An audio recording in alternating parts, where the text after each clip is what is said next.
Hey, want to welcome everybody back to the Two Dudes podcast. I'm Rick. That's Kevin. We got another good one here for you. Man, this this episode is gonna be recorded on a Tuesday here for y'all, but y'all won't see it until Thursday. But that's Thanksgiving. Uh, Hopefully, everybody out there's got a lot to be thankful for. I know we do, and we'll get to that here in a little bit. Um, Check it out, Kev. Before we get to the NFL, I want to go over a couple things. Um, Two things you sent me earlier, and one thing that I was reading on today. Um, I saw a gang of movie sequels that are about to come out when theaters reopen next year, and I just grabbed 10 of them, 10 random ones, and I want to go through each one of them with you, and you tell me, is this thing going to be worth it or not? It's Okay. really 9 of them because the first one we already talked about. Coming to America has a sequel, which is also called Coming to America. Yeah. I think we mixed on that, but I'm No, curious. I'm not. That unless you are, because I think it's gonna be worth seeing. I think it's gonna be probably one of the better sequels. Because what Eddie did with Dolomite, I have nothing but he has me waiting because he did such a good job with Dolomite. But Okay, my so we on the question same is, page then. I'm seeing that now they're talking about Come to America might not be till March and not December. So I'm a little confused on the date now. Wow, I thought it was still December because I was watching TV yesterday on CBS, and they already got the CBS Sunday movie is going to be the It's first coming Coming to to America. America. Yeah. Yeah, so But I thought it may be, it's one of the things we don't ever know till it happens because the movie industry is still unstable right now. very unstable. Let's go through 2 through 10 though.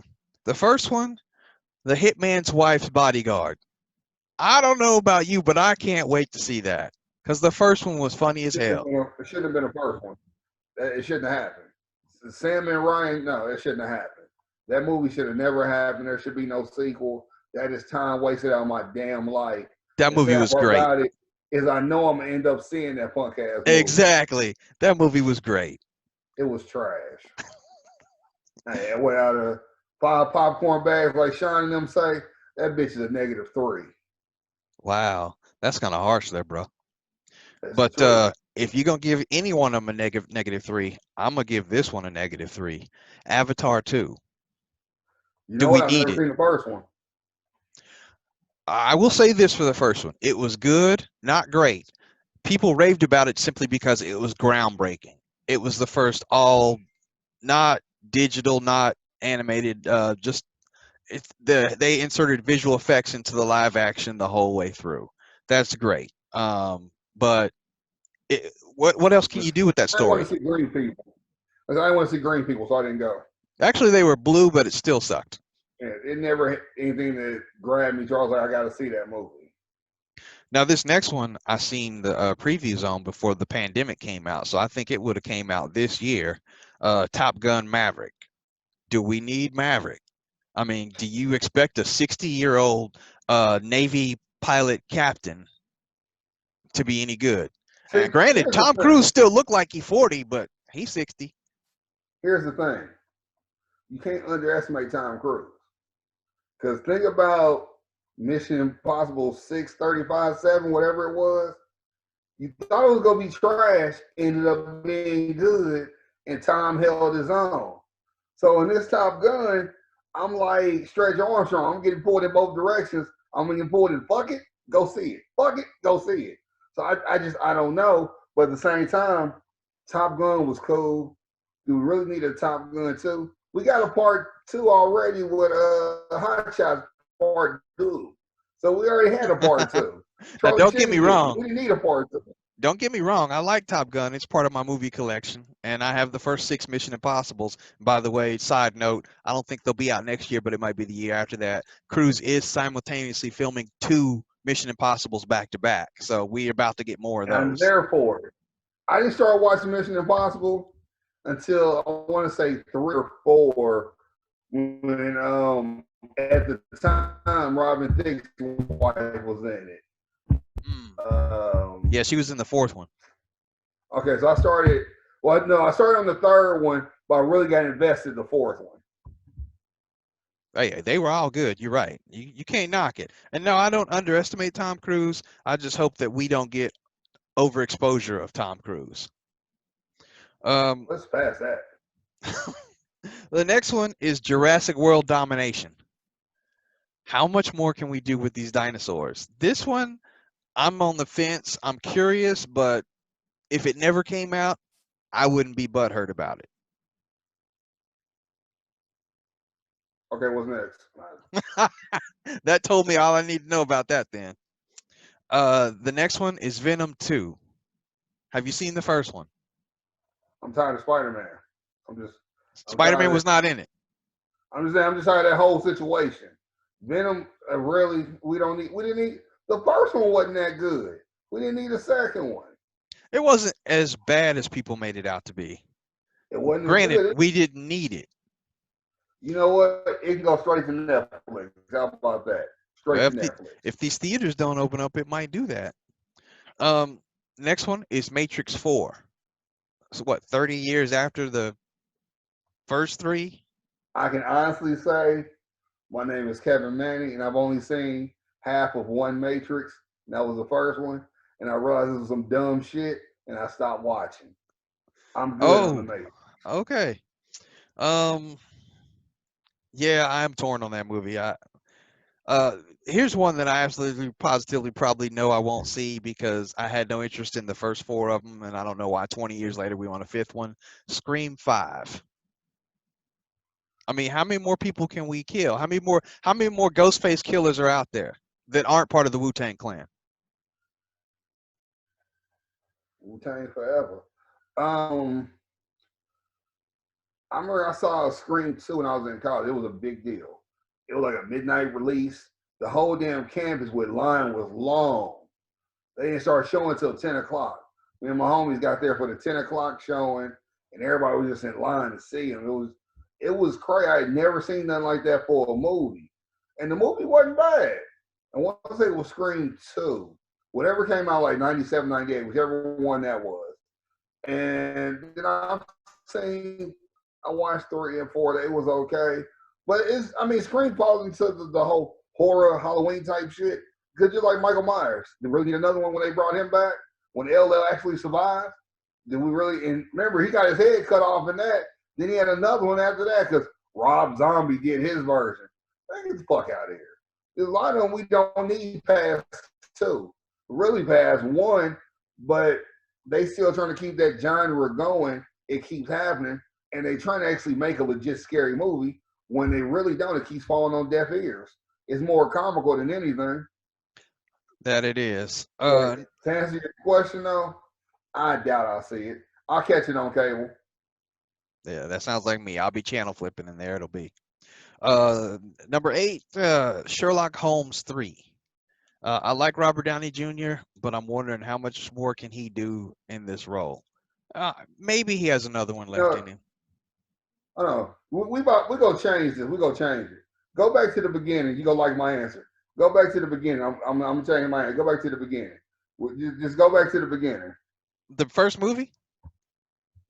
To go from the second on or whatever. Oh, okay. The Hitman's Wife's Bodyguard? All right.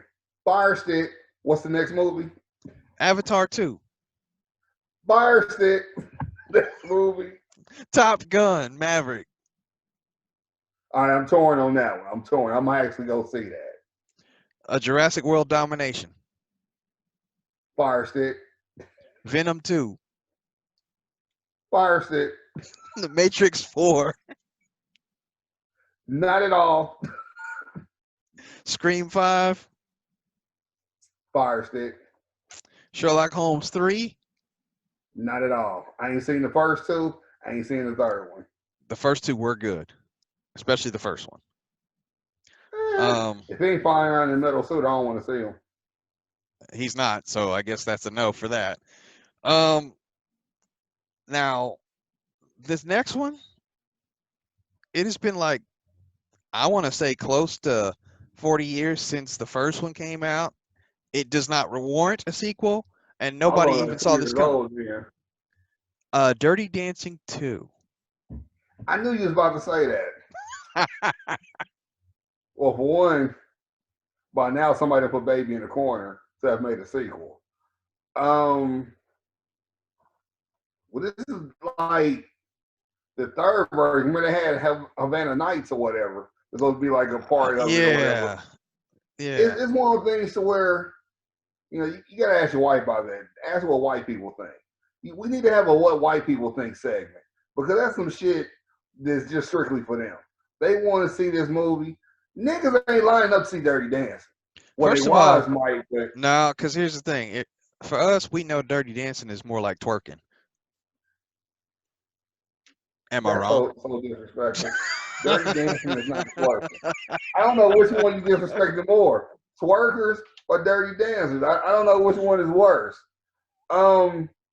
It's really not needed, but I think it's so far gone that they want to make a current version just for nostalgia reasons. Because I watched the making of the movie, I think on Netflix, they got the one how movies are made or whatever, and they did a documentary on it. And what these women did to make that movie and how it was mind blowing how they did it. I give them credit. And to this day, that movie made hella money that nobody saw coming. But bro, 45 years later, do we need a sequel? Because Baby is an old lady now. How you gonna call an old lady Baby?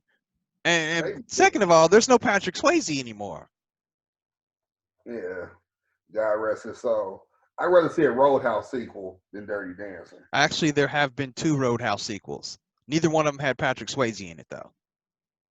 What happened to with Ronda Rousey that was supposed to happen? Don't know. I have no idea what's going on with that. Ripped out again. All right. That's all I've got for sequels. I got one for you. And my kids laughed at me by telling me I'm making them go see it with me. Deadpool 3? Nah, I don't even know if I want to see it. I just threw that out there. Although they are making one. Yeah, I saw it yesterday, a flyer for it or whatever. Short Circuit 3. Oh God, that Johnny Five is alive. A5 alive. I love that movie when I was younger. You know what? I liked it at first, but this was when I was a young lad and it was on HBO 30 times in 30 days. I couldn't after that. HBO just showed too much too soon. The first one was legit. The second one, bum ass actors, we could have did without the second one. First one I think was legit. But I liked it. I look forward to how they gonna remake it because it's gonna be interesting to see how they do it. Now, what I want to see a remake of, just all some motherfucking movies. You gonna remake some shit? Remake Critters. The only Critter that was good was Critter 1. And do a new Gremlin. Okay, Gremlins, I can see that, but I've never seen Critters because I always thought that was a carbon copy of Gremlins. Nah, Critters, them motherfuckers was deadly. Nah, them motherfuckers, that was some shit. It was cheap, but it was some shit. Oh, and just for shits and grins, 20th Century Fox is also making another Predator movie. We don't need that. I saw that, like the 5th one. Yeah, 5th or 6th. 6th if you count Alien vs. Predator. Yeah. Which was kind of bad. Alien vs. Predator wasn't bad. The first one wasn't bad. No, you just like Sanaa Lathan. No, the movie wasn't bad. The movie wasn't bad.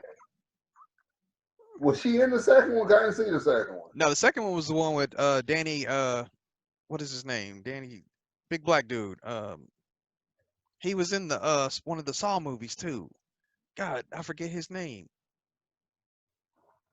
Oh well, it'll come to me. But yeah. That's it's supposed to be remaking Saw also. Yeah, that's the one that Chris Rock is producing. I don't know. All I know is I'm like, Saw had a good run and shit. Then went past Saw 3. Then you got to like 6 or some shit like that. There are actually 7 of them. See, that's just ridiculous. The first 3 was enough. Yeah, it did get off the rails there. But I did see the preview to the new Saw movie, and it looks interesting. So I haven't seen it. I'm good. That'll be another fire stick. Okay, let's get on to the next topic since we're talking about entertainers. You sent me this. Chris Hemsworth is gonna play Hulk Hogan. Bro, I looked at the tweet. Yes. Thor is getting jacked. I ain't mad at I him. mean, but you gotta think about it. He got to, brother. They're the biggest pythons. He got to do it. He does. I really couldn't think of a better person to pick to play that role. Nah, Glad it's not The Rock. Glad it's not John Cena. Rock couldn't You pull it wouldn't off. got- John Cena's too short.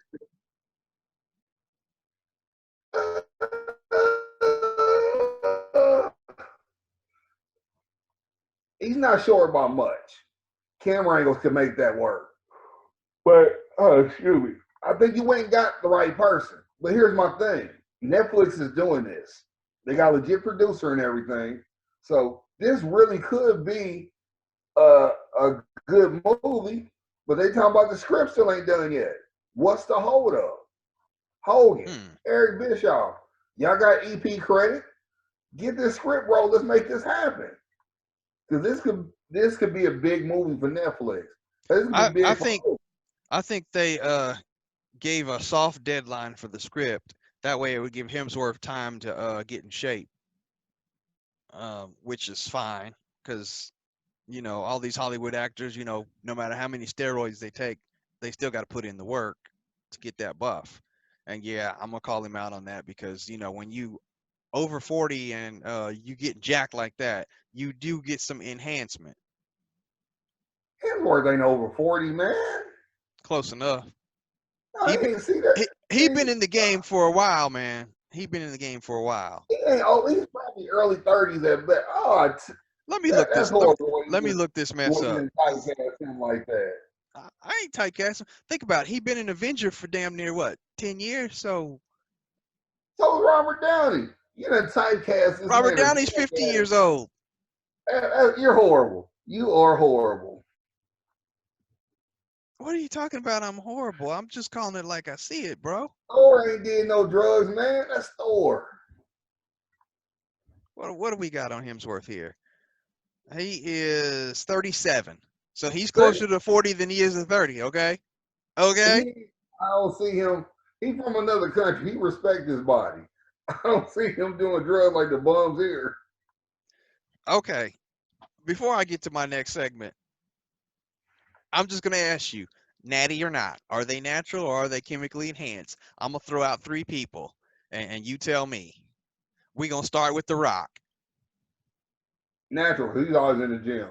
He lives in the fucking gym. And trust me, as much as I follow him, his diet is so strict and particular to where he only eats 1 day a week for his actual, like, he has his cheat day. And when that motherfucker cheats, that motherfucker cheats. But looking at his regimen and everything, that motherfucker natural. Cause you notice that when he don't hit it, you can see him going down. But it's not like, I just got off the sauce down or whatever. He don't shrivel up to where his clothes will swallow him or anything like that. So I believe he's natural. Okay. Stallone. Because he puts it, if you follow him on IG, you see where he's in the gym doing what he lets you see his world. He doesn't hide anything. All right. Sylvester Stallone. Oh, Stallone's on something. His old ass, he ain't had a heart attack yet. I'm surprised he ain't fell out. That motherfucker on something. Wow. You going to talk about Sly like that? I mean, I agree with you because you don't get to be damn near 70 years old and look that jacked and not be on something. And another reason why I know The Rock ain't on nothing, you know who his idol is. Who? T.T. Fletcher. Oh, okay. Yeah, that's another buff old dude. Yeah, him and Stone Cold fuck with him real hard. So you think they gonna let him down?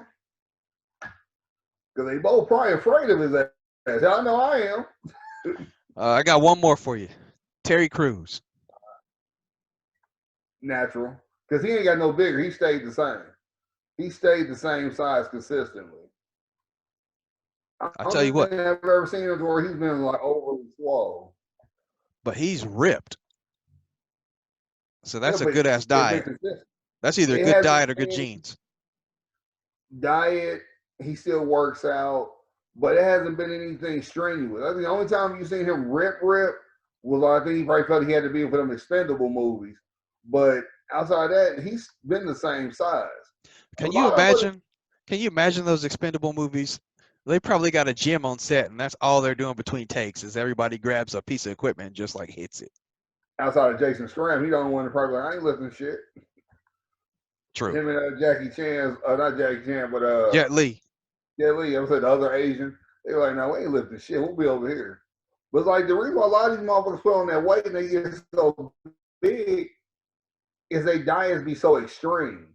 Like they cut out meat and shit like that or whatever. I'm sorry, I like flesh. I like dead animal.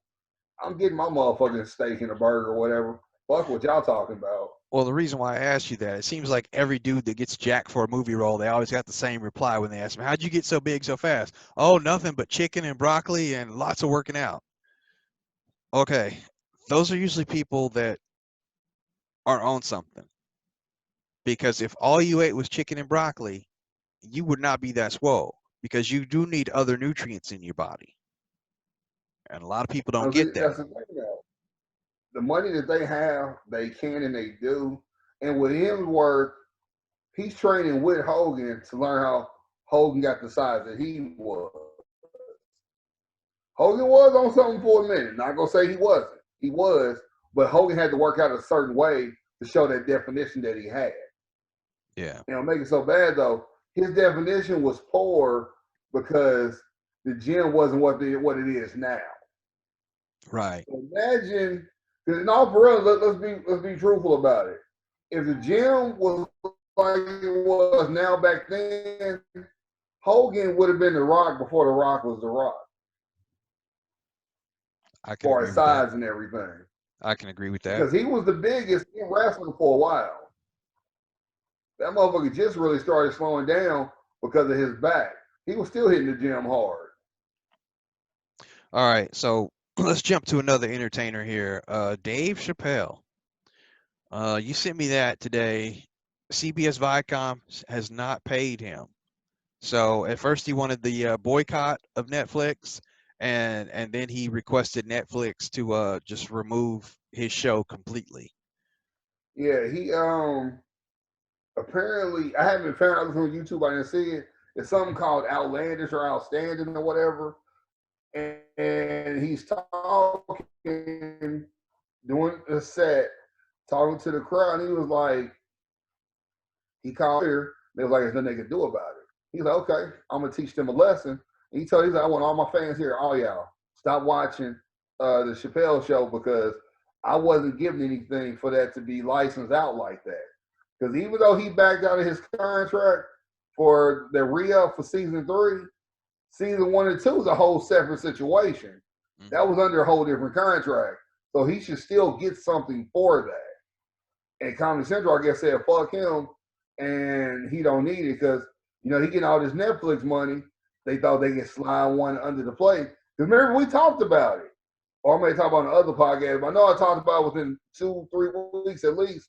And I thought he was getting a bag. He wasn't getting one. He let everybody know he wasn't getting one. And then told everybody, hey, what we gonna do about this? And everybody pretty much responded to where he called Netflix. Netflix didn't blink. They pulled it. Now, they said HBO, the HBO Max bullshit or whatever, they got it, but they said him and HBO have a oil and water relationship, and they don't see HBO doing anything. Man, that's sad. I'm going to need them to come to some agreement with Dave so we can get this back. He just showed you the power that he has.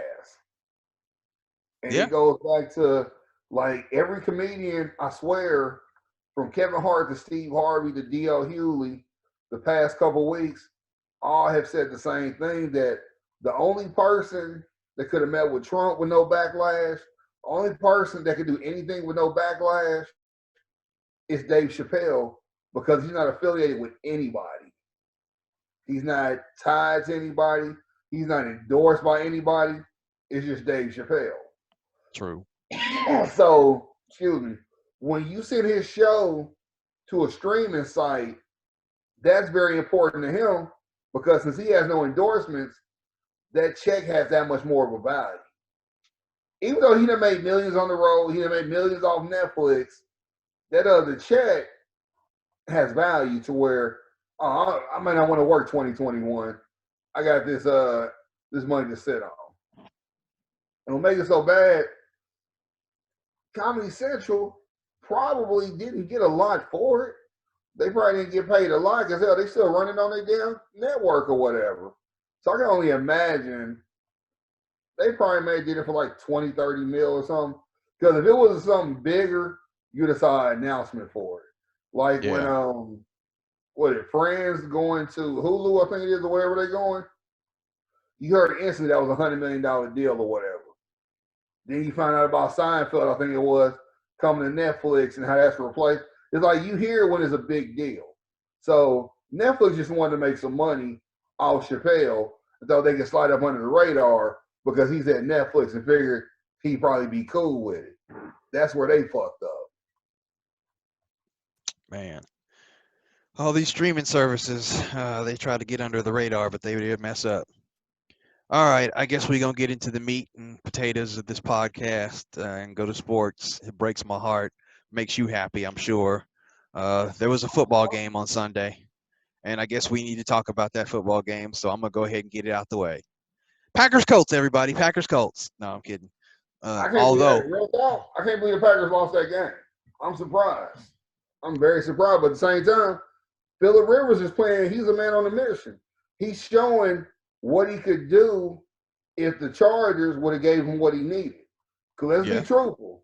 When LT left, name the running back they had to replace him. Yeah. When the receiver kept getting hurt, name somebody to replace him. I think they're still looking for a tight end after Antonio Gates. And he kind of fell apart like a broke down ass Buick. And I think they finally got somebody now, but they never gave Rivers the Hunter Henry is not as good as Antonio Gates was. But that's who they got right now. That's their fault. What they've had. I've got Darren Waller, so I'm not worried about it. He's better than what they had.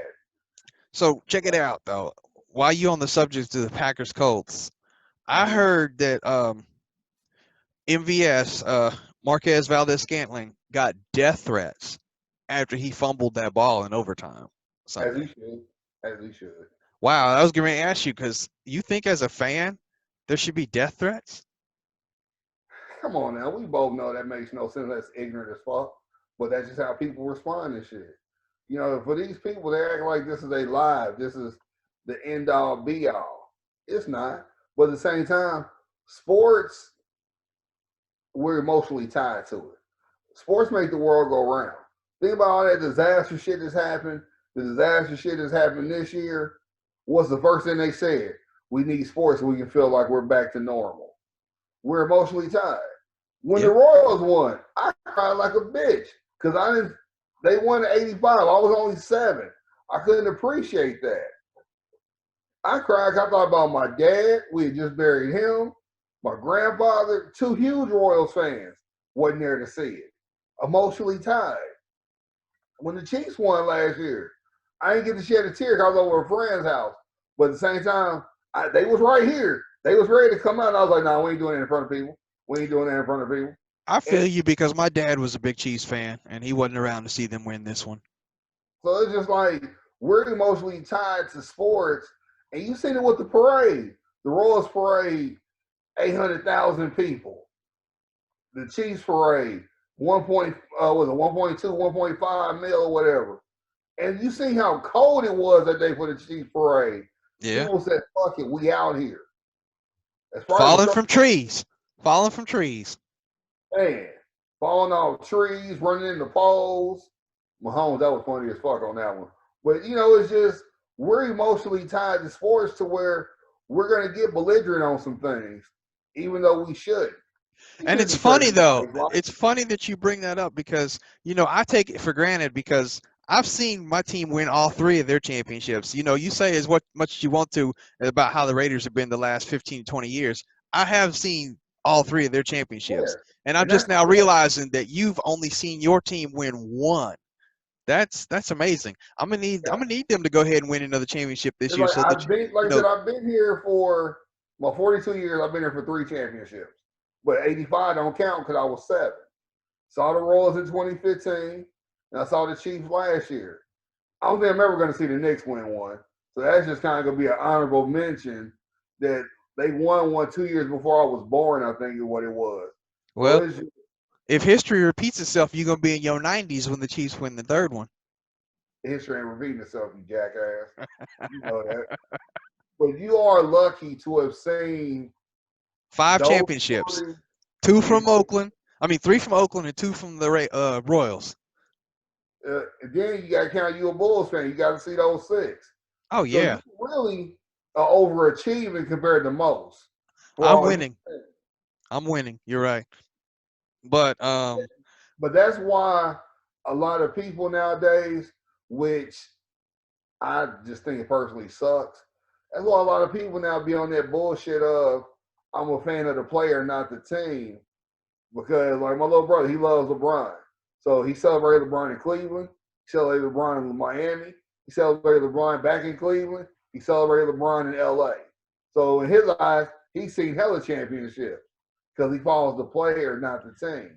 you know what? I can't stand that. I got an uncle like that that follows the player, not the team. And you know, some years he's rooting for this team. Oh, this team is the best ever. I'm like, whoa, slow your roll. Wasn't you a fan of such and such team last year? I don't even question it no more because I'm like, okay, whatever. Uh, I understand free agencies out there. It's okay to like certain players, but I am a fan of the team first. Um, and you know, I do like certain players, Kobe, but I'm always gonna go with the Bulls before I go with the Lakers. Period, because I am a fan of the Yeah. team. And when I say team in football, I don't care if we in Oakland, Los Angeles, Vegas, Timbuktu, wherever they put the Raiders, that's my team. Hey, at some point, Mark had John in Timbuktu. It was called San Antonio. Yeah, if San Antonio had upped it a few more mil, uh, they may have been, but they wasn't willing to do that. That would Vegas have been the sweetened the deal. Riverwalk Raiders. Hey, you can't be mad at what Vegas offered. Hey, we'll build the stadium, no cost to you. Come out here. Okay, who wouldn't Like I take said, that? y'all would have been the San Antonio Riverwalk Raiders if we'd have been to San Antonio. And here's the thing: this is why, unlike Baltimore fans that hated the Colts for leaving, or people that hated when the Cleveland Browns left the first time and all that, this is why Raider fans are not mad at Mark Davis. When Vegas came out with that offer, he said, let me check with Oakland first. He gave them one more chance, the city of Oakland. Hey, can you do this for me? Can you do that? We just need a better stadium and better practice facilities. This is what Vegas is putting on the table. Can you at least match it? They told him no. So he's like, see ya. I can't be mad at him. So you care. I'm gonna You need him really to get a care. better haircut though, but that's a whole different thing. Ain't gonna happen. Okay. All right. I've delayed it as long as I could. We got to talk about Chiefs Raiders because you know, in fairness, in Week 5, we talked about it when my squad won, and your squad, you know, kind of won on Sunday night. Ain't no So time they won. I mean, yeah, you're right. The W's the okay. Let me take that back. I'm gonna sign that L. I'm gonna sign off on that L. We took the L, but I will say this, and you have to agree with me. It Here comes the wasn't a bullshit. blowout. It wasn't a blowout. You never said You it gotta was. respect us. I ain't got Oh, respect. I know you don't have to say it was, but I'm going somewhere with this. I'm going with your good friend Nick Wright. Here comes the sensitive Richard, y'all. Everybody, get your cheese and the violin. Go ahead. No, Nick Wright is a joke. Okay, he's a joke. He wouldn't know a football if he got hit in the ass with it. Okay, I want to see him throw out some cold hard stats to show that he knows football. All he does is be an ass on there and say, oh, I mean, he started to give the Raiders some credit after Sunday night. And he said, I'm going to tell you what, this is one of the best teams that won't even make the playoffs with this record. And I'm like, okay, it's people like that that give fans a bad name. It's okay to root for your squad. It's okay to think that your squad is going to do it. That's what being a fan is all about. But he takes it to a whole nother level, and he is an illegitimate asshole. And that's all there is to it, because you just don't act a fool like that. And I know me and you talked about it. That's his stick. That's what he does. That's how he got famous.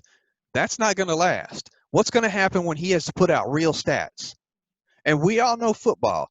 Your team won't always be on the mountaintop. The days of the New England Patriots are over. I say in about 5 or 6 years, Kansas City will be on the decline. The days of that dynasty are coming to an end. What is he going to do when he has to put out stats? What are they going to do when they put his face on the TV and say, hey, your Chiefs are 0-6 to start the 2024 season. What's going on? Is he still going to say, oh, we're the best ever? Oh, Mahomes this, Mahomes that? How about you study some tape, look at some film, and see what's going on and talk about that? As a matter of fact, if anybody who watches this or listens to the podcast who can get in touch with Nick Wright, hey, you're welcome to come on this show, and I'll go toe-to-toe with you on the entire history of the NFL, not just the Chiefs and the Raiders. I know football. I can go over stats from the 70s, 80s, all the way up to now. I say bring it. Probably won't happen. I understand if you're scared, Nick, but I see things the way they are. And yes, Vegas lost. Hey, good game, Kansas City. You had the ball last. I told you when we were talking, it's going to come down to whoever has the ball last. They scored with too much time left on the clock. I give props to the Kansas City Chiefs because they took everything that Vegas gave them and they still responded at the end. Any other team wouldn't have put 35 points on the board. That's all I'm going to say about that. I got to respond back. First, take your sensitive hat off. You've been too sensitive right now. The stats way back when, it's a moot point. No one cares. Everybody only care about what happened in the past 3 years. It's a 3-year mindset when it comes to the NFL. I don't know why. But okay. We could go 3 years. He still can't quote me on that. Just listen. You need to listen. Everybody wears about 3 years, nothing more, nothing less. I don't know why in sports it's become a vacuum of 3 5-year max as far as how far we go back, unless we talking Hall of Fame or some shit like that, or who's up for it.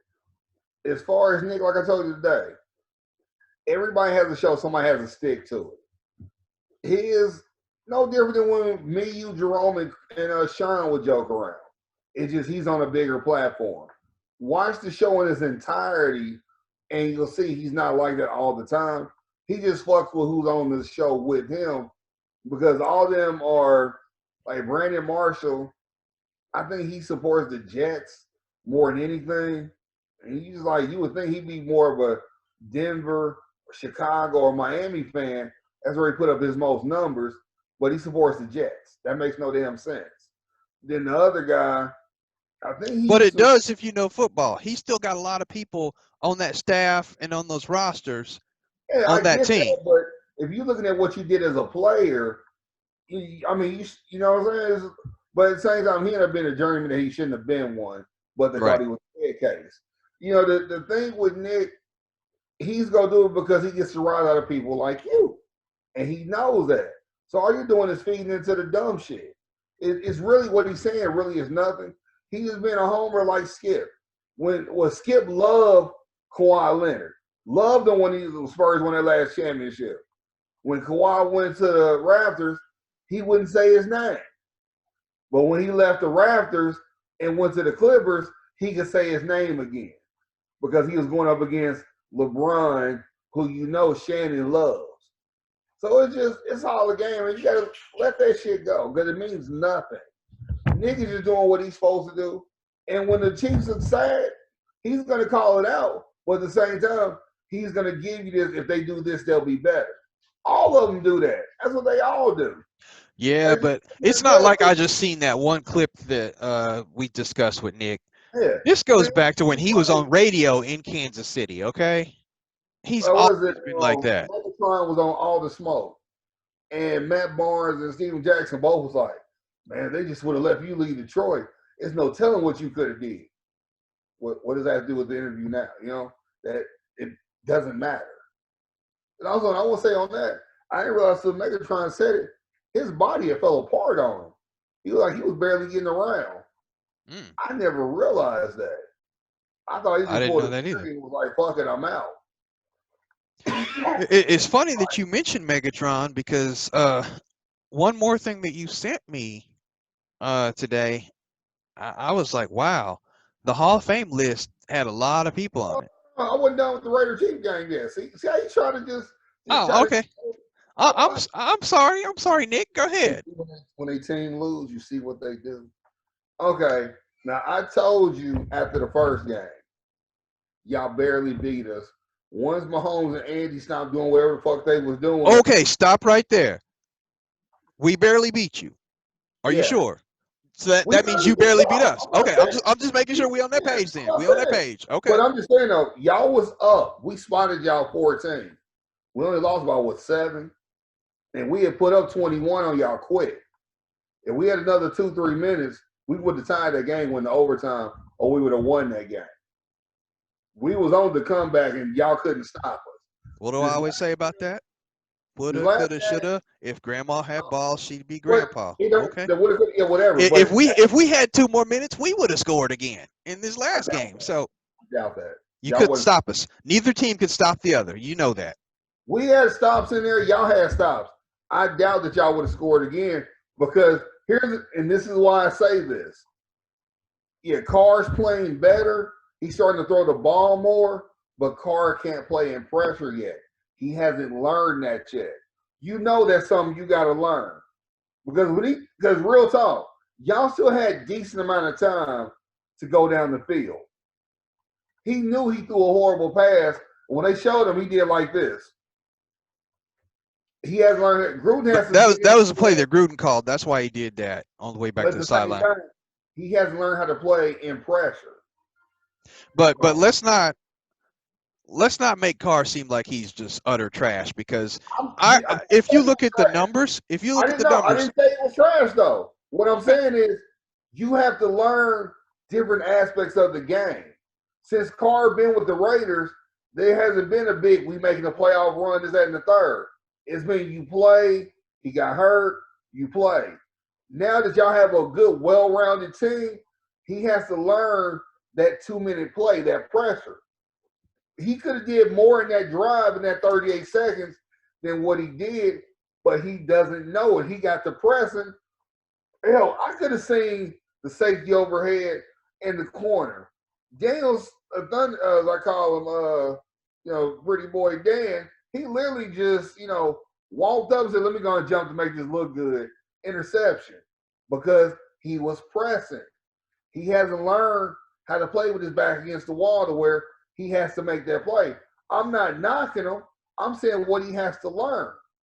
Mahomes had to learn the same thing. Only difference was Mahomes learned it in college because Texas Tech played a spread, run and shoot offense to where if you're back and you got 500 yards in the season, you're a success because all he do is throw the fucking ball. What's going to be our downfall when it's all said and done later on down the line? Mahomes' arms go fall off. In all for realness, last season was a gift and a curse because we whooped teams' asses we was done. Yeah. We whooped team asses this season, we've been done. That's why we got Bell. Because you see that touchdown he ran for? That nigga's still hungry. When he ran over y'all, I was like, damn, he was not going to be denied. So whoever gets him as a free agent is getting a fresh running back next season. We have to rest his arm because he's going to get the football version of Tommy John here because he can't keep throwing how he's throwing. Because I don't want him to look like Brady last night with the noodle arm. There was a few times Antonio Brown was there, but Brady's throwing it so hard to reach him, he's out throwing Antonio Brown by about that much because he can't control his arm to get that accuracy. And so it's like what Mahomes did, he did typical Mahomes. Whatever reason, y'all decided y'all fucked up how we fucked up to where y'all blitzing ain't see nobody up the middle. Y'all come from the sides to where he just rolling out, finding people. And like I told you, Meacham, had he been out there, it'd have been a different game. But since he was on COVID, they didn't use him to the last couple minutes of the fourth quarter. That's why I know Andy Reid be fucking with people. Bro, have you seen our defensive line Sunday night? You know causing problems. Crosby was where the fuck did Crosby come from? Because all of a sudden he want to be somebody. Where the fuck did Crosby come from? He's a second-year player. The Max got drafted last year by Mayock. If you look at all these people that Mayock has drafted the last 2 years, they are stacking players. They are stacking players. Yeah. I was like, Crosby was out there causing problems, and the thing was, and like I've told you this before, in Sunday night game proved. And by the way, Fisher didn't get called for it, but he was holding several times. He was, but y'all was doing worse. I literally seen it with motherfucking Clark. His jersey was like this. I'm like, how do you not see that? Chris Jones down there got DDT to the ground, and he looked up the official. I didn't see anything. But like I say every time, and I hate it, Andy gets on my damn nerves coaching practice-wise during the game. Because how is the last 3 minutes you put Meacham in or whatever, he gets catches that Robinson was dropping. Robinson made one good catch that game, and you know he fucked up that touchdown. Because had he got that touchdown, floodgates would have got open in because niggas would have been cocky and confident. Getting that pick, that made us like level-headed, like, oh shit, we still fighting, we still behind. So that pick was a good thing for y'all because it made us count our steps instead of being like, all right, hey, we about to go into the locker room kicking it. Then we coming out, we airing this bitch out. But like Brandon Marshall said, because Nick Wright referred to it as a fight or whatever. No, it wasn't Nick Wright. Somebody else referred to it as a fight. He was like, you win several different ways. You can win by knockout, by cards. There's several different ways you can win in a fight. He said in Kansas City has shown they can win in every aspect of that fight. He said they took the Raiders' best punch and they survived it. They won the game. He said the first game, they took the Raiders' best punch. They just ran out of time, but they still was standing with the Raiders, even though the Raiders won, which y'all did. Give y'all credit. Nothing taken from y'all. But I don't believe Sunday night. I don't believe Sunday night that was the Raiders' best punch. Yes, it was. We had 10 of our starters on defense on the COVID list until Saturday night. No.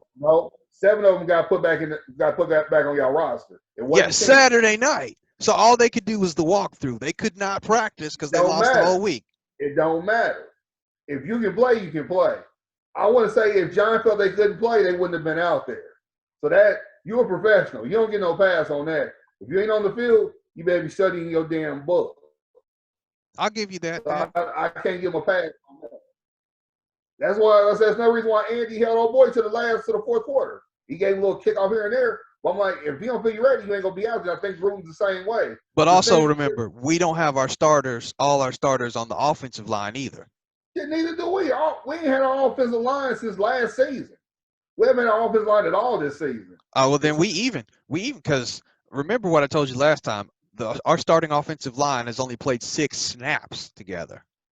6 snaps. 6 more than we played. I can tell y'all was terrible they was on all that holding. But it's one of the things that we're hated so much. We playing the officials and the team. Ain't supposed to be like that. The officials supposed to be on our side. Yeah, I was going to say that because we did have 7 penalties. Y'all had 8. So, yeah. You know there's way more that could have been called. On both sides. On both sides. No, on y'all line is terrible. Hey. But both teams gave each other haymakers. We just ended up winning. We should have won the first one, but you clearly could see in the first one where our secondary wasn't talking to each other. It was horrible communication. And then When Warren got that touchdown, horrible communication. Linebacker thought the safety was picking up. Safety thought somebody else was picking up. He all by himself. I found it fucking hilarious that Andy literally took y'all play and ran it against y'all, and Travis was by himself. That was fucking hilarious. And I knew Andy would do something like that because remember, Gruden and Reed come from the same West Coast style. They were both under San Francisco. I love Andy, but he was a dick for that because he literally ran the exact same play, almost like I think that was his way of getting back at the whole bust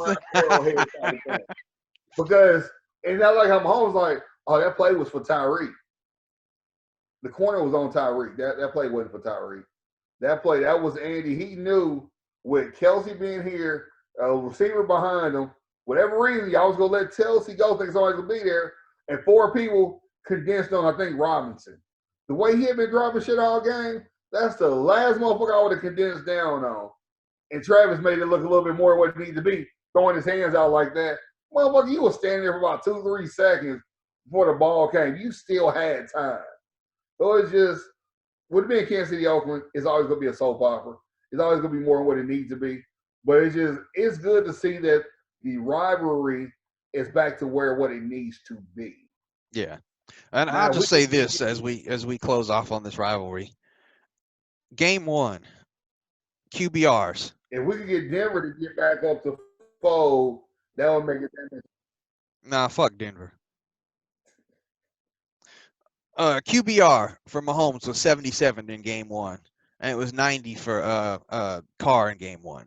QBR, he got it up for Mahomes. He got 87 in game 2, but Carr had a 92.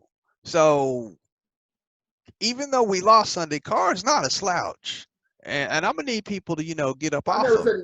Not you. The QBR don't make no damn sense anyway. But no, what I'm getting at though is, and I've said this to you several times, the Raiders are on the come up.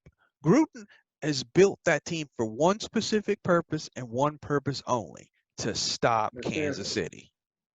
That's flattering. We appreciate that. But that's what you're supposed to do. If you can't beat the world champs, why are you in the game?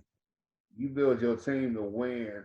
Because the thing is, you build them for us. Y'all the world champs. Y'all the world champs. Tomorrow, and Green Bay could be the mode of who's winning. Could be, but I don't see that for a couple years. How do you stop a team that has 4 or 5 different receivers that can burn you on any given play? I don't see that in Green Bay. They can actually run a 4-4 easy. Think about this. We'll just say Kansas City and Las Vegas. I would say they have 2 really good tight ends. Mm-hmm. You can't say that about the rest of the other 30 teams. Maybe 2 teams. Kittle in San Francisco. Who else? How many teams other than Kansas City and Vegas have 3 real threats at wide receiver? 3. Not 1, not 2, but 3. Can't say that about any other team. How many teams other than Kansas City and Vegas have 2 legitimate running backs? Can't say that about any other team.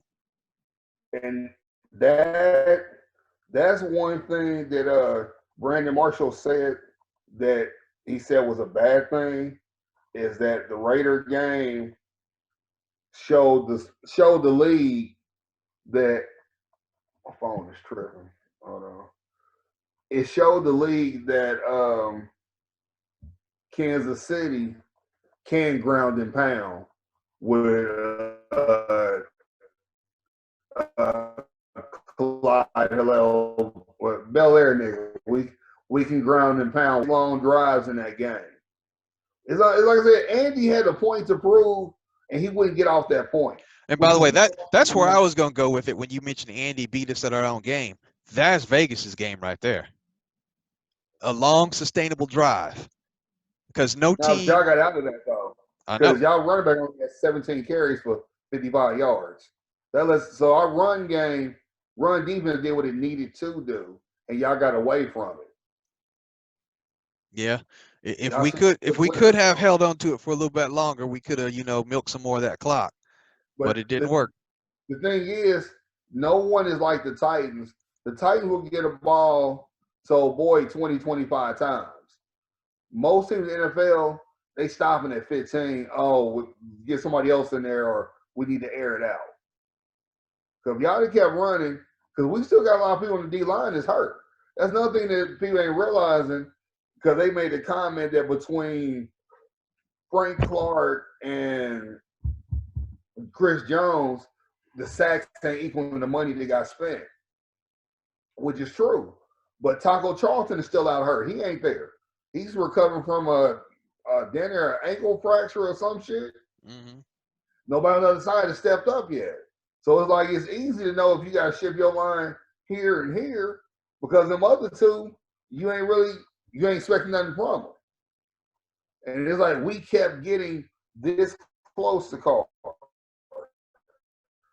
He had some oil on his jersey or something, because he was slippery as hell. I saw people was mad they didn't get no free Big Macs this week. So that's one thing. But with Tom Brady, I saw Monday, we get our hands on him, Brady should. Plain and simple. All right, this is not a bet. This is my gift to you. If There this we go. happens, I will personally buy you a small bottle, small one, of your favorite beverage if any Kansas City Chiefs Sunday puts Brady out of the game. No, I won't put that out there. No, I don't want to Greg Williams the game. I ain't coming to. I appreciate that, but I'm gonna pass on that. We don't get down like that. No, we ain't gonna do that. You don't? Who's the No, one that took him out in 2014? Oh, it's Kansas City. Hey, Jared Page, that was a legit hit. I didn't say I was putting a bounty out on it. I said that I'll give you the bottle, not a member of the Chiefs. I'll give you, Kevin Manning, a bottle. Came in there flying with a legit hit. As long as it's a legit hit, that's fine. I can't put that on my squad like that. Okay. I don't want that squad. I want that corner on my squad. I will say this though. I will say this. It's going to be a tough game for y'all, because after he has a bad game, he comes back with a really good game. And I just know that because several of his players are on my fantasy squad. His team is frustrated. They did last week, yeah. I don't see that happening per se, because I think him and Bruce Aaron probably going to be fighting all week. I don't see them being on the same page coming into this game with Kansas City. It'll be interesting. Is the game in Tampa or is it here? That's what I was going to ask you. I'm not sure. I'll have to check. Do you think it was a mistake for Tampa to get rid of Winston? Be a problem. Do you think it was a mistake? It was. It's one of the things where you just had to deal with the turnovers. Green Bay didn't give up on Brett Favre. And let's be cool about it. Hey, don't talk about Favre. He got them a Super Bowl. I'm just saying, though. He had a lot of turnovers. But he had a lot of TDs, too. That's risk-reward. That's risk-reward. Here's the thing. Did he throw for 9,000 yards in 2 seasons? Winston has. His last 2 seasons, 5,000, 4,000 yards, probably did 10. Brett Favre didn't do that. He had a decent amount of touchdowns. Brett Favre didn't have to throw it 40 times a game. You said what? Brett Favre didn't have to throw it 40 times a game.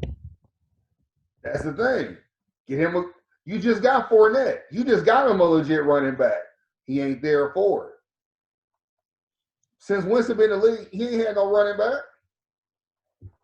The one he did have, you got rid of. Hey, I will say this about Winston. He does have a legit running back now, but he's not the starter. They starting Taysom Hill over him. And that's just insane. But at the same time, they know Drew Brees' time's up, and they know Sean Payton's time is up. So they need to see what they got in his utility player before they get their next coach. That's all that is right there. True. But we need to see, are we going to cut this boy or are we going to keep this boy for the next coach that comes in there? Because Payton got 2 more years and he's out. All right. This is the part of the show where we have to go over some fantasy and pick stuff. Keep everybody updated. Let's start with fantasy first. I took an L. Sunday night. So I mean Monday night. For my team. Did you win yours? Yeah, I pulled mine out. Yeah. Okay. And we're both 4-7. Yeah, Guy above us is 5-5. yeah, it's looking real ugly. It's looking real ugly. It's So bleak with still a chance. yeah, there's still a chance, but it's gonna get real ugly. Amazingly enough, I'm still ranked number 7, so I can get into that 6th spot if some luck happens. I need some Well, luck. when we played each other, did we play each other twice or once? Once. I think you won that, didn't you? Yeah, but that don't mean Okay, much yeah. because I ain't won too One. many since then. Okay, so now because I'm 4-7 also. Yeah, so that's why you above me, so you won that matchup. So yeah, so Lamar, like I said, Lamar playing last year's champ. I expect this team to take a nosedive. If we both can win our game, it's gonna come down to the last game.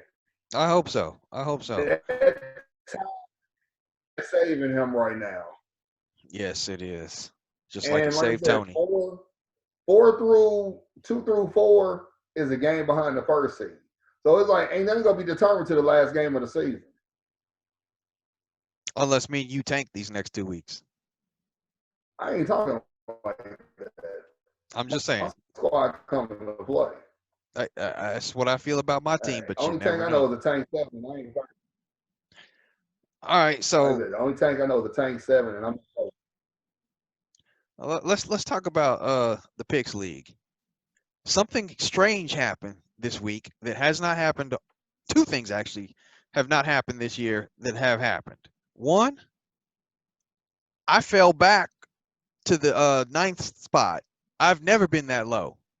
I've always been in the top 5, 6. I think there was one time I was 7th, but I fell back to number 9. I'll get to that in a second, but let me tell you about a good thing that happened. You're moving on up. You are currently number 6. You're above me. I'm 6. Oh, okay. No, No, cool. no, no. I'm sorry. You're 8. I'm sorry. You're 8. You're Cool. above me though. Yeah, you should be used to that, so you know. No, this is the first time it happened. But the interesting thing is, and I said this the last couple weeks, there's only 5 points that separate 1st through 10th. So anything can happen. My problem is, and it's not a problem because I'm always going to pick my Raiders, just like you always probably going to pick the Chiefs. Nah. I did pick the Raiders Sunday. That costed me. Because if I had went with the Chiefs, God knows why I would do that. But if I had, I could be still in the number 6 spot instead of dropping down to the number 9 spot. I don't always pick the Chiefs. I pick what I think is gonna happen. But yeah, if you talk about having faith in the fantasy league, in the picks league, we really got to have faith because I think it's more apt to happen there. And I will be the first to say if I don't make it up there, I hope that you make it up there because it'd be really nice to see one of us get there. It'd be really nice if one of us was at the tops of each one. One of us was at the top of the fantasy league. One of us was at the top of the picks. That would surely legitimize this show. Yeah, appreciate it. And I got a lovely email letting me know that the trophy has been shipped out. Yeah, and Yeah. I'm so damn tired of contributing to the trophy fund. I want to desperately have a picture of me holding it. Man, fuck that trophy. All right, winding down this football thing, bro. The Hall of Fame. You sent me that list, and it was a long list of people. And we said, okay, if 6 are going in, what 6 would you put in there? I'm gonna give you my 6, and then I want your 6, and you can tell me what you think of mine. And these first 2, they in no matter what. There's no possible way that's not gonna happen. Peyton Manning, he's in. Charles Woodson, he's in. Now 3 through 6, that's a different story. I got Clay Matthews, John Lynch, Reggie Wayne, and I'm on the fence on number 6. It's either going to be Richard Seymour or Rodney Harrison. As much as I don't like Rodney Harrison, he balled the hell out when he was in New England. How could you put Seymour? He didn't do shit. Bro, we didn't like him. We didn't see all the things he did, but when you go on Wikipedia and you look at their stats and their numbers, yeah, He did. Man, he held that line up, man. He was doing things. But who you got? All right, tell me yours again. Peyton Manning, Charles Woodson, Clay Matthews, John Lynch, Reggie Wayne. And then my 6 was a split. It's either going to be Rodney Harrison or Richard Seymour. Yeah, we don't agree at all for real. Do you, Peyton and Charles, we agree. They first ballot without a doubt. okay. Okay. After that, man, Fred Taylor, his numbers. You can't knock those numbers. He deserved to be in there. Can't knock But those. first ballot? He's been on the list before. This ain't his first time. How long has he been retired? Fred been gone a minute. He's been gone at least 10 years. Okay, I did not realize that. He was there, I want to say, because remember, he ended in New England. He got at least one ring with New England. He's been gone since maybe 2010. He's been gone a good minute. Oh, damn. So I did not realize that. To be in there. That's 3 right there. I'm going to take 2 receivers, but I'm torn. Please don't say Megatron. I want to, but I can't because he left the game early. So I'm Hines Ward and Reggie Wayne. And I got Reggie Wayne. I'm not sure about Hines, though. How can you not? Famous, but did he put up Pittsburgh before Big Ben got there? Not a whole lot. No, he did a lot. You see, oh my God, you're such a Hines Ward was utility for that team in every way possible. Catching, running. He was one reason why they took out some of the hits on special teams. Remember, he was decleating motherfuckers on punt returns and kickoffs and shit. Hines Ward was that dude for Pittsburgh before there was a slash, before there was a Big Ben, before there was a Jerome Bettis, before the bus was there. His numbers stacked with everybody. It's just the thing was, he wasn't flashy. He was the city of Pittsburgh. He's that hard-nosed, ironclad, throwback, old school worker that's going to get in there and make it happen. Don't ask no notoriety or nothing. Hines Ward. Then my last one, this one I'm kind of torn, but, and you may not feel me on this, and I'm just going to say this because I thought he was good. He was a good anchor for it all. Tony Boselli. He was a bomb lineman for the Jags till he got hurt. That dude just took up space. That's all he did. He was a good lineman. You can't do him like that. When Brunell didn't start getting touched until he left the game. When he was in the game, Mark Brunell never got touched. Once he had to leave, that's when Brunell started getting fucked up and act like Mark Brunell was a nobody-ass quarterback. Before that, he was the dude. Okay, I assuming that you're right, you would take Tony Boselli to the Hall of Fame before Clay Matthews? Man, fuck Clay Matthews. You would pick Tony Boselli before John Lynch? What did Lynch really do? I'm not saying Lynch don't deserve to be in there, but I would take him before Lynch. Ask people how many concussions were issued out by Lynch. For dirty hits. Come on, man. Rodney Harrison, a dirty hit committee. I take Rondé Barber over John Lynch. Dude, Rondé Barber's got as much chance as Tiki Barber of getting in the Hall right now. Rondé will get in over Tiki. Rondé was a legit corner. He played. He balled out there. He was a big part of that Tampa defense. You know what, though? I will say this. I'd like to see Rondé get in one day because he never got the ring like his brother did. No, he got the ring with Tampa. He was on the team when they got it. Oh, he was? Okay. Yeah. That's it. See, Rondé. Hold on. I'm backwards then. Did Tiki get a ring? Or did he leave before that? He was there for one. He wasn't there for the second one. Okay. All right. Never mind, man. Never mind. But Rondé got his ring. Him and Rondé, Lynch, Brooks, and Sapp was the anchors on that defense. Okay. Now, who I'm never going to vote for is Jared Allen's bitch ass. I ain't going to never vote for him. Oh, man. It's Even though amazing what happens when you leave a team. no, he had an issue with Carl Peterson more than the team. Regardless, Everybody had an issue with Carl Peterson. still, you don't leave the motherfucking team and become a model citizen in Minnesota when you about to get your damn third strike here because you fucking all these DWIs and shit, get drunk all the fucking time. But you go to Minnesota, you become a model citizen. Fuck you and fuck the horse you rode off on in your retirement little video. You sorry bastard. You wasn't that good to begin with. That's why Minnesota didn't win shit.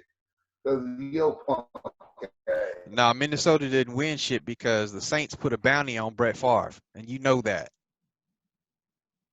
That was that year they put the bounty on Brett Favre, and who was the old boy that quarterbacked in Arizona? Kurt Warner. They took both of them out the game. I wanted a Favre Manning Super Bowl. Didn't get it.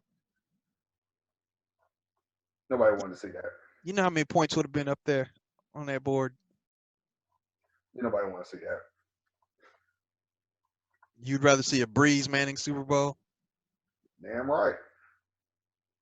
I don't want to see no old ass Favre. I want to see the young gunners. And they was the young gunners at that time. I didn't want to see that other shit. Wow. So you gonna turn on Mahomes when he gets a certain age, huh? Nah, Mahomes, yeah, he my guy until he rides off into the sunset. But I didn't want to. They did too much for Brad Favre like he was a football guy. He all right. They was doing too much. Dude, he was the NFL Iron Man. He ain't Cal Ripken. They was doing too much. But he's a quarterback. You're not supposed to start every game of your career. Doing too much. Okay. All right. So here's the deal. I'm gonna ask you a question because this is our episode that's debuting on Thanksgiving. And I'd just like to know, what are you, Kevin Manning, thankful for in this whole wide world? Shit. No, I'm just playing. Holidays for me are really kind of fractured, shall we say. Growing up, they was cool, all that good shit. Then grandfather got sick, passed, kind of took away from it. We'd always go with my mom's side, grandparents, her parents on Thanksgiving. Then parents separated. So that kind of took away from it. And it didn't start becoming the same for me again, really until I had kids. I could relive the holidays through them. But then the past, I say 5 years, they start becoming a nightmare. Because you don't have to deal with this. Well, you probably did with your first marriage or whatever. But in the married world, how you gotta whose house we going to first and all that it turned to everybody want to eat at the same fucking time. Yeah. Then it's like you don't want to miss family on her side. You don't want to miss family on your side. So it took away to where Thanksgiving became a chore versus a loved holiday. Yeah, I know. To where like when Christmas was bomb because everybody came to us. Once we was in the townhouse and in the house, everybody came to us for Christmas. I didn't have to go nowhere, so I love that. But Thanksgiving, I had a window from the girls being babies until about being 8 and 6 where it was enjoyable.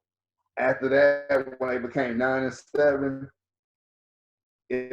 where are we going? Who going here? Well, if you want to go in the same vehicle, you want to drive separate vehicle. Then, can we go see such and such since we over here? It turned into a damn nightmare to where I would work the next day just to make sure I had to be home at a certain time just to end the nightmare. And now being divorced and like I got invited to come over there and have dinner with them since I didn't have anything planned.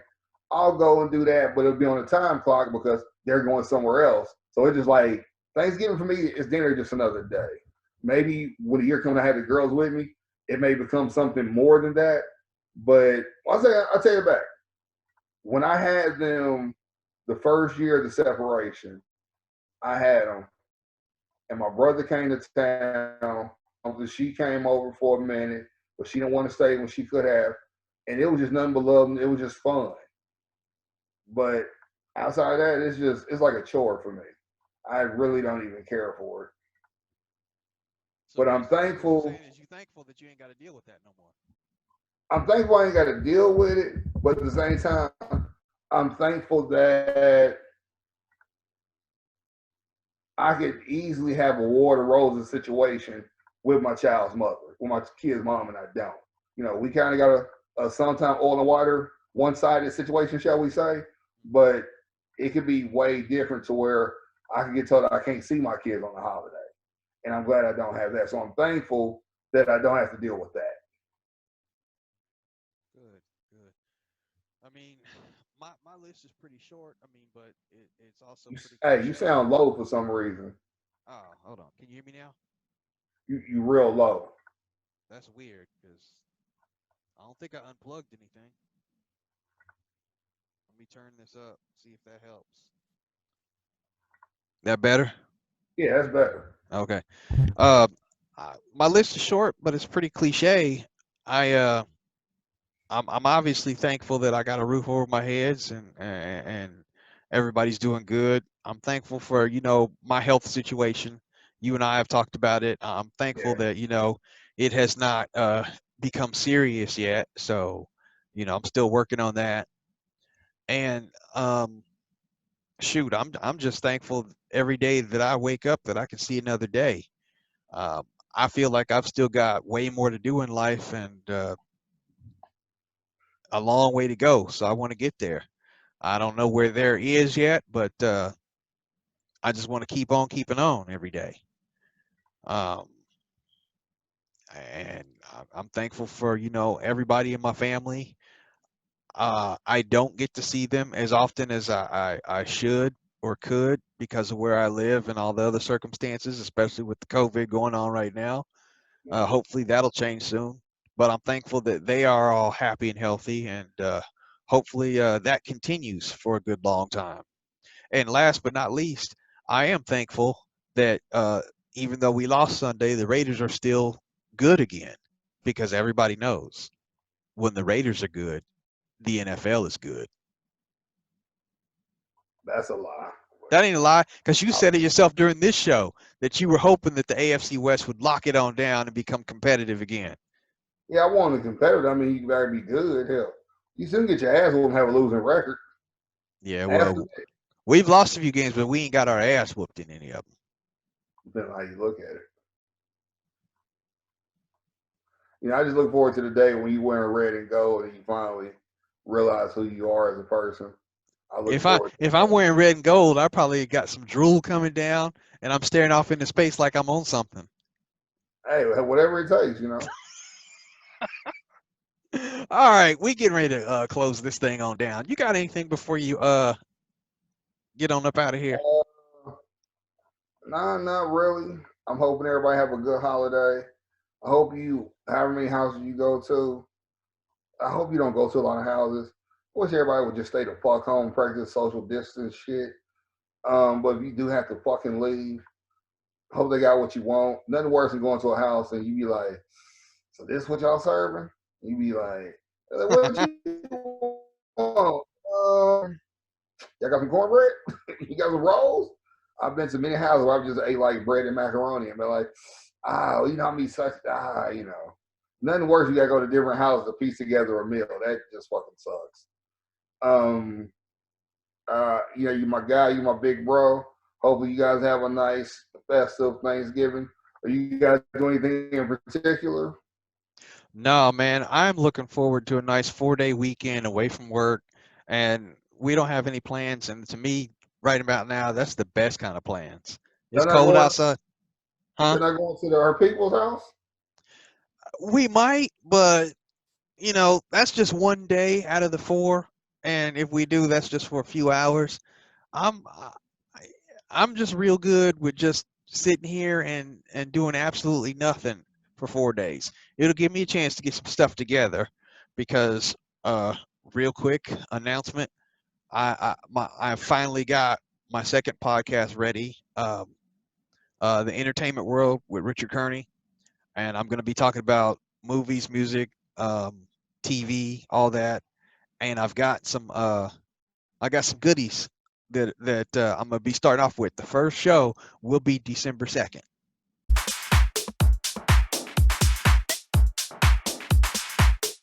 In the fall of 1997, Michael Jordan and the Chicago Bulls allowed an all-access film crew to follow them as they went for their 6th NBA title in 8 years. The Last Dance follows the Bulls' 1997 through 1998 season, but it's so much more than that.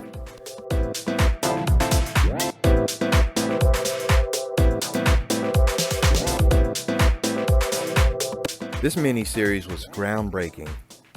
It not only takes you through the mind of one of the greatest athletes of all time, but certain views from a lot of teammates, a lot of opponents and rivals, and we learn a lot.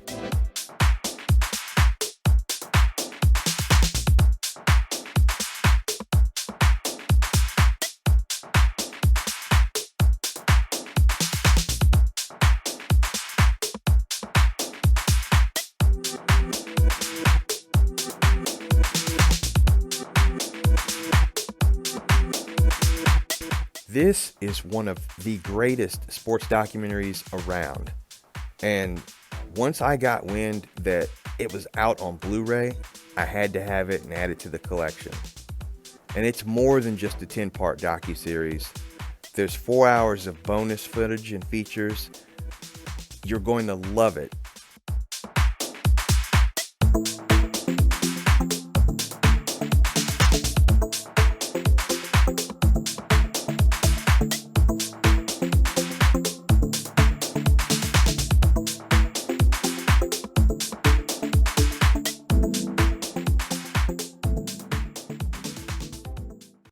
So I'm gonna try to get that together for everybody.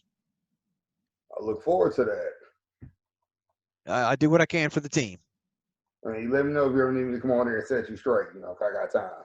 Wow, set me straight. Dang. Yeah, Is it that bad in my world right now? Might be outlandish on some movie or something. I got to remind you that it's trash or it's stick. You know, so I have to remind you. You know. Wow, I get no love from my co-host. Everybody, no love. Well, I think you know, sometimes you kind of you drift off. You know, that's that Raider ring. You just kind of you be like this, and the next thing you know, you be like, hey, focus, nigga, focus. You know, so I gotta bring you back to reality sometimes. You know, you go tell people to go see Mission Impossible 35 or something, or go see Men in Black 10. You know, if Cruise is able to do happen. 35 Mission Impossibles, that is something to see. I'll probably go see it too. Like, damn, he really moving in that wheelchair. Oh, all right. That's all I got. We're gonna wind it on down, and we hope everybody has a terrific Thanksgiving. And please, please, please be safe out there. Like Kevin said, practice social distancing. If you ain't got to be somewhere, don't do it. I was looking at something in the news the other day.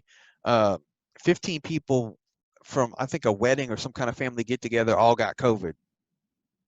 Man, so it's still out there and it's real. And to this day, I heard somebody say that they didn't think it was real. And I would say to them, you know, that's because you don't know anybody that got affected by it. Your ass catch it, then you'll know how real it is.